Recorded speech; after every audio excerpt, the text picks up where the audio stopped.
Differently કેવી રીતે? A better family person, a better working colleague, કારણ કે ગુસ્સો ને સિગરેટ ઓછા થઈ ગયા, 0 થઈ ગયા. તો પહેલો મુદ્દો છે થિંક ડિફરન્ટ, બી ડિફરન્ટ, સક્સીડ ડિફરન્ટમાં સુધારો મારામાં જરૂરી અને શક્ય છે. બીજો મુદ્દો, when you think different you succeed different. કેવી રીતે? તો એક આ પર્સનલ લાઈફની વાત કરી કે ભાઈ મારા જીવનમાં સુધારો જરૂરી અને શક્ય છે. બીજી વાત, બીજો મુદ્દો, સંબંધો સુધરી શકે છે. Think different. આપણે બેઠા છીએ બધાને invariably I can tell with all confidence કે આપણા જીવનમાં 2, 5, 15 સંબંધો બગડેલા છે. માણસ છીએ, આપણો વાંક હોય, સામેવાળાનો હોય. કોન્સેપ્ટ શું છે થિંકિંગ ડિફરન્ટમાં? Relationships can be improved. ખાલી અત્યારે માનવાનું છે. Do you believe? તો મારી સાથે બોલજો, સંબંધો સુધરી શકે છે. આપણા તરફથી થોડો પ્રયત્ન કરવાનો છે. એની માટે પણ 200 વર્ષ પહેલા અમારા ગુણાતીયન સ્વામીએ લખ્યું છે, જો આપણે એના થઈ જઈએ તો એ આપણા થઈ જાય. એક કળા છે. ઘણા વ્યક્તિઓમાં કળા હોય છે. They are smart in human relations. જ્યાં બોલવાનું હોય ત્યાં બોલી લે, જ્યાં શાંત રહેવાનું ત્યાં શાંત રહી દે, જ્યાં નીચી નજર રાખીને સ્વીકારી લેવાનું ત્યાં નીચી નજર રાખીને સ્વીકારી લે, અને છતાં બીજા રૂટ ઉપરથી સોફ્ટલી પોતાનું મન ધાર્યું પણ કરાવી શકે. એક કળા છે. એ વ્યક્તિને કોઈ ગાળ દે તો ગાળ સાંભળતી વખતે પણ હસી લેવું એક કળા છે. અને ગાળનો પણ જો ઉપયોગ કરવો એ તો બહુ મોટી કળા છે. આપણા દેશના જે સર્વોચ્ચ વ્યક્તિ છે ને એની પાસે આ કળા છે.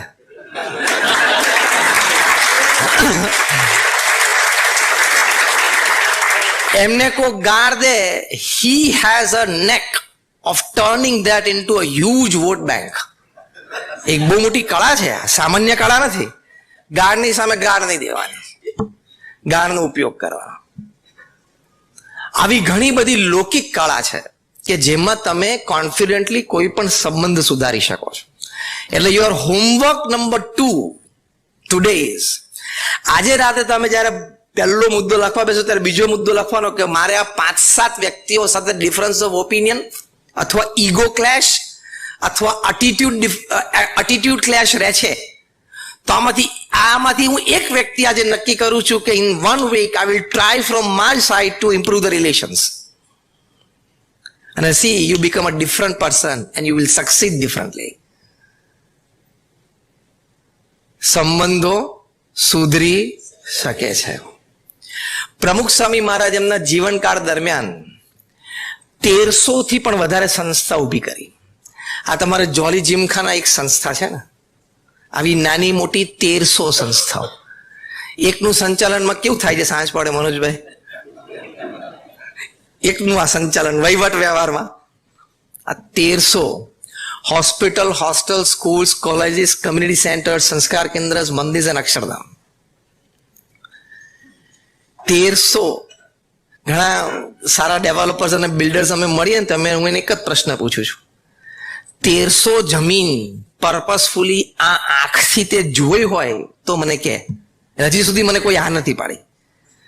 કાં તો એમ પૂછ્યું, ગમે તેવા મોટા બિલ્ડર અને ડેવલપર હોય 1300 જમીન ઉપર પર્પસફુલી પગ મૂક્યો હોય, ફરવા ગયા હોય, ગાર્ડનમાં વોક લેવા ગયા હોય, એવું નહીં કે ભાઈ આનું કંઈક હોય તો જોવો ને, કંઈક હોય તો કંઈક કરીએ, વિચારીએ, એમ એવા પર્પસથી. પછી કર્યું ના કર્યું ચેપ્ટર 2. પર્પસફુલી એ જમીન ઉપર આમ પગ મૂક્યો હોય 1300 જમીન ઉપર, એ આંગળી ઊંચી કરો. ત્યારે કોઈ આંગળી ઊંચી ના. પ્રમુખ સ્વામી મહારાજે 1300 જમીન ઉપર 1300 પ્રોજેક્ટ પૂરા કર્યા. અને એ પણ નોન રેસિડેન્શિયલ, નોન કમર્શિયલ. બાંધીને વેચવાના નહોતા, non residential, non commercial project. એટલે ગિનિસ બુક ઓફ વર્લ્ડ રેકોર્ડ્સે લખ્યું છે કે Pramukh Swami Maharaj is the master builder of the 20th century. એટલે તમે બિલ્ડર કહેવાય, માસ્ટર બિલ્ડર. આ હું બેકગ્રાઉન્ડ એટલા માટે આપું છું, સમજજો. આ બેકગ્રાઉન્ડ હું એટલા માટે આપું છું કે 1300 પ્રોજેક્ટ કર્યા હોય એટલે કેટલી વ્યક્તિઓ સાથે વહીવટ વ્યવહાર કર્યો હોય, કેટલી વ્યક્તિઓ સાથે મિટિંગો કરી હોય. પ્રમુખ સ્વામી મહારાજ એમના જીવનમાં 100 કરતા વધારે આર્કિટેક્ટ સાથે પ્લાન ડિસ્કસ કરેલા છે. 100 કરતા વધારે આર્કિટેક્ટ, 100 કરતા વધારે કોન્ટ્રાક્ટર સાથે બેસીને ડિસ્કસ કરેલું છે. એ વ્યક્તિનો અનુભવ કેટલો. એ પ્રમુખ સ્વામી મહારાજને પૂછ્યું કે કયો વિચાર તમારા મનમાં હંમેશા રહે છે? ત્યારે પ્રમુખ સ્વામી મહારાજે કહ્યું કે જે વિચાર મને ક્યારેય નથી આવ્યો એ હું કહું. That was more interesting. પ્રમુખ સ્વામી મહારાજ બોલ્યા, કોઈનું પણ અહિત થાય એવો વિચાર મને ક્યારેય નથી આવ્યો. સંબંધો સુધરી શકે છે મુદ્દો આપણે ચર્ચીએ છીએ ને, એમાં મુખ્ય મુદ્દો છે કોઈનું પણ અહિત ઈચ્છવાનું નહીં. એ છે હું છું. એ વ્યક્તિ એના નસીબનું, એના પુરુષાર્થનું, એની ઉપર થઈ જાય ભગવાનની કૃપા, એનું એ ફળ ભોગવે છે અને આનંદ કરે છે.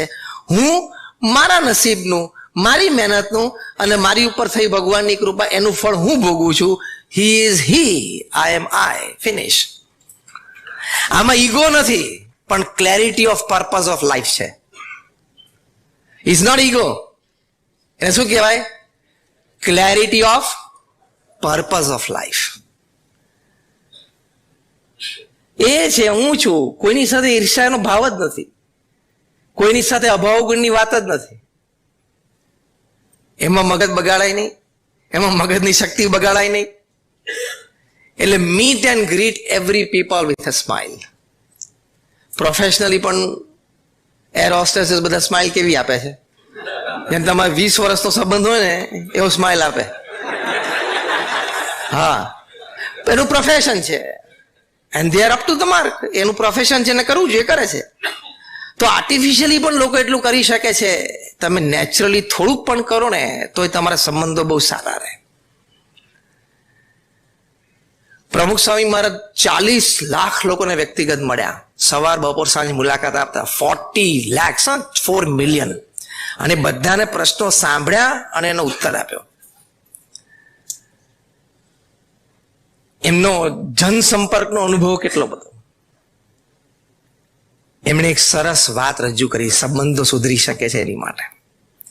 પ્રમુખ સ્વામી મહારાજ બેલ્જિયમમાં હતા, ડોક્ટર શાહના ઘરે એમનો ઉતારો હતો. એમણે કહ્યું કે સ્વામી, કોઈ વ્યક્તિની એક નેગેટિવ વાત, એનો અવગુણ, એનો કોઈ ફોલ્ટ એકવાર નજરમાં આવે પછી કાયમ આપણે એ વ્યક્તિને એ નજરે જ જોઈએ કે આવો.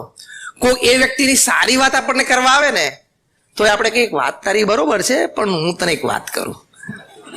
એ આપણો મૂળભૂત સ્વભાવ, એને કહેવાય કાગડાનો સ્વભાવ. શું કાગડા છે ને, પેલા ઢોરને ચાંદવું પડે ને એટલે ત્યાં ચોંટે. પ્રમુખ સ્વામી મહારાજ એક કહેવત બહુ સરસ બોલતા, કાગડો હોય ને ઢોરના ચાંદા ઉપર ચોંટે, અને વાછડું હોય ને એ ગાયના આંચળે, એટલે એને દૂધનું સુખ આવે અને પેલાને લોહી અને માંસની ગંધ આવે.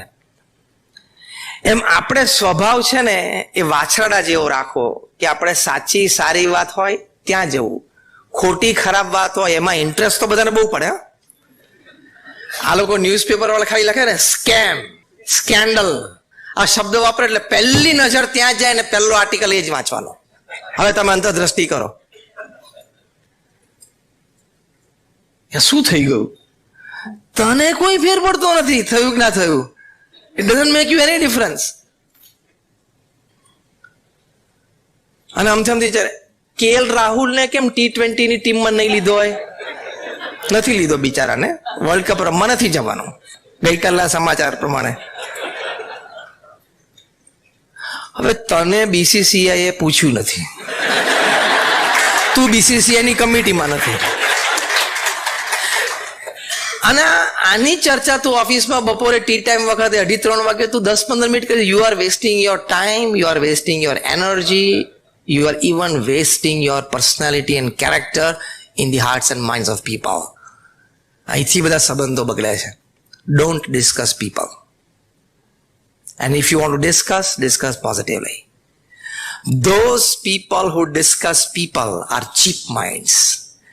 Those people who discuss events are average minds. And those people who discuss ideas are great minds. તો તમારા સંબંધો કોઈ દિવસ બગડે નહીં.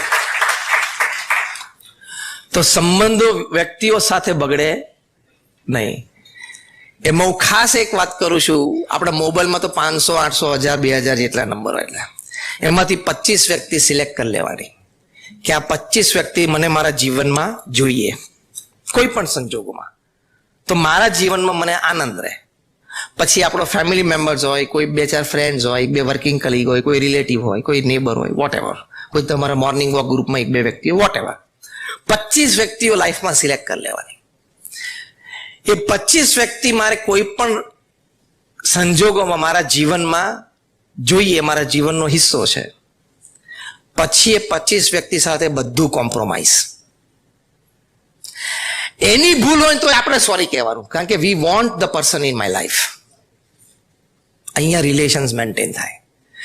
અને એકવાર એ વ્યક્તિને પણ ખબર પડે ભૂલ મારી હતી છતાં એને સામેથી મને ફોન કર્યો, ભૂલ મારી હતી છતાં એને ગણકાર્યું નહીં અને મને સ્માઇલ આપી દીધી. પછી જે બંને જણા વચ્ચે બોન્ડિંગ થાય ને, that is a great bonding. Relationships આવી રીતે સ્ટ્રોંગ થાય.